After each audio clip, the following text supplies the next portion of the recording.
उद्धरण चिन्ह। मोनू ने सब कुछ देख लिया।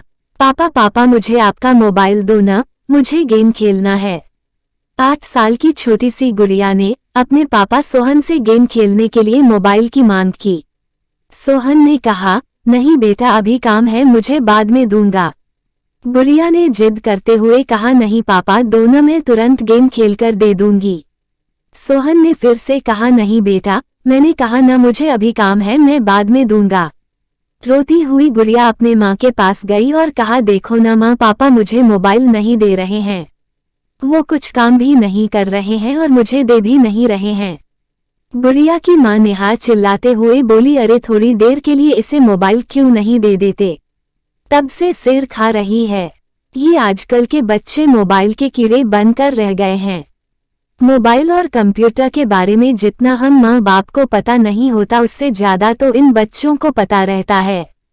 वो हमारे पड़ोसी शर्मा जी हैं न, उनका बेटा मोनू की उम्र हमारी बेटी से 1 या 2 साल ही ज्यादा होगी। उसे जब देखो मोबाइल में ही घुसा रहता है। कितना एडवांस हो गया है उनका बच्चा। मोबाइल तो अलग बात है, वो लैपटॉप भी चला लेता है। कितना मैच्योर बिहेव करता है वो, लगता है हम किसी बड़े लड़के से बात कर रहे हूँ।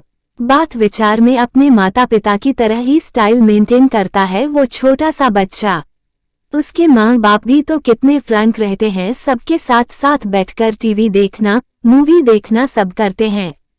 कितने सारे गेम लाकर रख दिया है उसके पिता ने उसके लिए। पूरे घर में गेम की सीडी बिखरी पड़ी रहती हैं।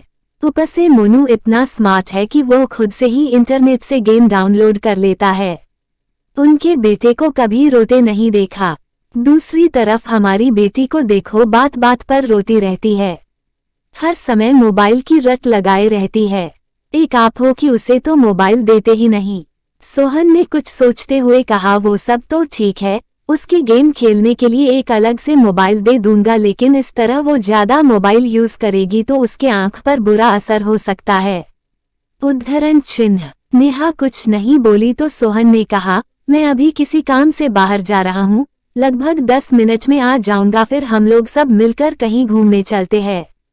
नेहा ने कहा, ठीक है, तब तक मैं उसे तैयार भी कर दूंगी।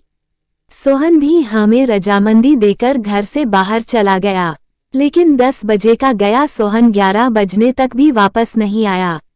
इस बीच नेहा ने उसे फोन लगाने की कोशिश भी की, लेकिन उसका फोन हर समय व्यस्त ही बता रहा था। नेहा को सोहन की चिंता होने लगी कि आखिर क्या बात है जो अभी तक सोहन आया नहीं। लगातार कोशिश के बाद आखिरकार एक बार सोहन का फोन लग ही गया। फोन लगते ही नेहा बोल उठी, क्या हुआ? 10 मिनट का बोल गए, 1 घंटे से ऊपर हो गया, तुम्हारा तो कुछ पता ही नहीं। सोहन ने बताया, आज के घूमने का प्रोग्राम कैंसल कर दो, आज हम घूमने नहीं जाएंगे, और अगर जाएंगे भी तो शाम को। मोनू ने सब कुछ देख लिया। नेहा ने आश्चर्य और चिंता भरे स्वर में पूछा, लेकिन बात क्या है? कहाँ हो तुम? सोहन ने कहा, हॉस्पिटल में हूँ। नेहा चीख पड़ी, क्या हॉस्पिटल में? क्या हुआ तुम्हें? सोहन ने कहा, मुझे कुछ भी नहीं हुआ, मैं ठीक हूँ और मैं तुम्हें अभी कुछ भी नहीं बता सकता, घर आकर सारी बात बताऊंगा। लगभग शाम तक सोहन वापस आया। आते ही नेहा ने सवालों की झड़ी लगा दी, तुमने तो कहा था शाम को घूमने चलेंगे, ये टाइम भी निकल गया। अब गुड़िया को कैसे समझाऊं, सुबह से सज धज कर तैयार बैठी है कि कब पापा आएंगे और वो हम सबके साथ घूमने जाएगी। सोहन ने कहा, उसे किसी तरह समझा बुझा कर खिला पिलाकर सुला दो, मुझे तुमसे कुछ जरूरी बात करनी है। नेहा ने ऐसा ही किया। रात को सोते समय नेहा ने सोहन से पूछा, अब बताओ क्या हुआ, आज दिन भर किस काम से बाहर रहे? सोहन ने बताया, वो हमारे पड़ोसी शर्मा जी हैं न, उन्हें एक परेशानी आ गई थी, उसी में लगा रह गया। मैं आज सुबह जैसे ही घर से निकला तो बाहर देखा पार्किंग एरिया में कुछ लोग झुंड बनाकर खड़े थे। पास जाकर देखा तो मोनू, वो 9 साल का छोटा सा बच्चा, अपने साथ खेल रही बच्ची नित्या के साथ गलत हरकत करने की कोशिश कर रहा था। कुछ लोग उसकी अश्लील हरकतों को देख हंस हंसकर बातें कर रहे थे। देखो आजकल के बच्चों को, कैसे हैं इनके माँ बाप जिनके बच्चे ऐसी गंदी हरकतें कर रहे हैं। बच्चों को देखते ही समझ में आ जाता है कैसी परवरिश दे रहे हैं इनके माँ बाप। भीड़ जमा देख शर्मा जी भी दौड़े आए तो अपने बेटे को उस अवस्था में देख कर बहुत लज्जित हुए। वहां खड़े सभी लोगों ने उनकी बहुत बेइज्जती की। शर्मा जी ने तो गुस्से में आकर अपने बेटे पर हाथ ही उठा दिया था, लेकिन मैंने उन्हें रोक दिया और मोनू को साथ में लेकर शर्मा जी का हाथ पकड़कर अपनी गाड़ी में बैठाकर एक पार्क में ले गया। वहां मैंने उनका गुस्सा शांत किया। मैंने उनसे पूछा, क्या मोनू किसी बुरी संगत में है जो इसे गंदी बातें सिखा रहा हो? शर्मा जी ने कहा, नहीं ऐसी कोई बात नहीं है। फिर मैंने कहा, हो न हो इस बच्चे के मन में कैसे भी इस तरह की भावनाएं घर कर गई है, इसे फौरन किसी मनोचिकित्सक के पास लेकर जाना होगा जो इसकी काउंसलिंग कर पता लगा पाएगा कि इसके मन में ऐसी बातें कहाँ से आईं। फिर मैं उन्हें एक मनोचिकित्सक के पास ले गया। काफी देर की काउंसलिंग के बाद उसने बताया, हम सभी बच्चे बिल्डिंग के नीचे पति पत्नी का खेल खेल रहे थे, जैसे मेरे मम्मी पापा खेलते हैं। मेरे पापा दूसरे शहर में काम करते हैं और हर शनिवार को आते हैं और रविवार की शाम को चले जाते हैं।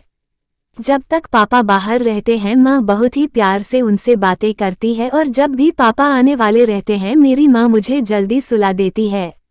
मैं भी उनसे बहुत सारी बातें करना चाहता हूँ। सुबह पापा देर से जगते हैं और मेरे लिए उनके पास समय नहीं रहता। पापा के आने के पहले माँ के कमरे में एक सीडी रखी थी जिसे देख मैंने सोचा ये मेरे गेम की सीडी है और उसे लैपटॉप में डालकर चेक किया, तभी माँ अचानक मुझे सुलाने आ गई। मैं भी सोचता था कि पापा के आने से पहले माँ मुझे जल्दी क्यों सुला देती है। फिर मैंने रात को सिर्फ सोने का बहाना किया और पापा के आते ही सब कुछ छुपकर देखा कि माँ उन्हें प्यार से गले लगाती है और उसके बाद वो कैसे खेलते हैं। मोनू की यह सब सुनकर मेरे और शर्मा जी के पसीने छूट गए। डॉक्टर ने उसे कुछ दवाइयाँ दी हैं और साथ ही सलाह भी दिया है कि तुरंत ही उसका यह माहौल बदल दे, उसके खेल खिलौने फौरन बदल दिए जाएं। उसे माँ बाप का भरपूर समय मिलना चाहिए। उसके सामने कभी भी उस बात की चर्चा न हो। उन्हें फौरन ये जगह छोड़ना होगा ताकि समय के साथ साथ वह इस वाकये को भूल सके।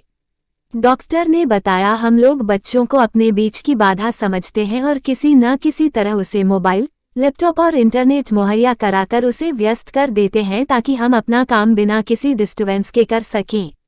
मोनू ने सब कुछ देख लिया। आजकल इंटरनेट पर बिना सर्च किए भी कुछ अश्लील तस्वीरें और बातें दिख जाते हैं जो बच्चों के कोमल मन पर बहुत बुरा असर छोड़ते हैं और आगे चलकर वो हमारे हाथ से बाहर हो जाते हैं। नेहा ये सब सुनकर स्तब्ध रह गई थी। सोहन ने आगे कहा, जब शर्मा जी ने घर आकर मोनू के गेम की सीडी चेक की तो उसमें भद्दी वीडियो वाली सीडी भी मिली। इसके साथ ही उसके मोबाइल में भी कई गलत साइट्स की हिस्ट्री थी और जानती हो उसने तो बहुत ही अश्लील ड्राइंग भी बनाया हुआ था। ये सब सुनकर नेहा कांप उठी। उसने झट से कहा, सुनो जी, हम अपनी बेटी को अलग से मोबाइल नहीं देंगे और कभी देंगे भी तो अपनी निगरानी में प्रयोग करने को कहेंगे। हम अपनी बेटी के साथ ढेर सारा समय बिताएंगे और हर सही गलत बात के लिए उसका उचित मार्गदर्शन भी करेंगे। सोहन ने भी सहमति में सिर हिला दिया।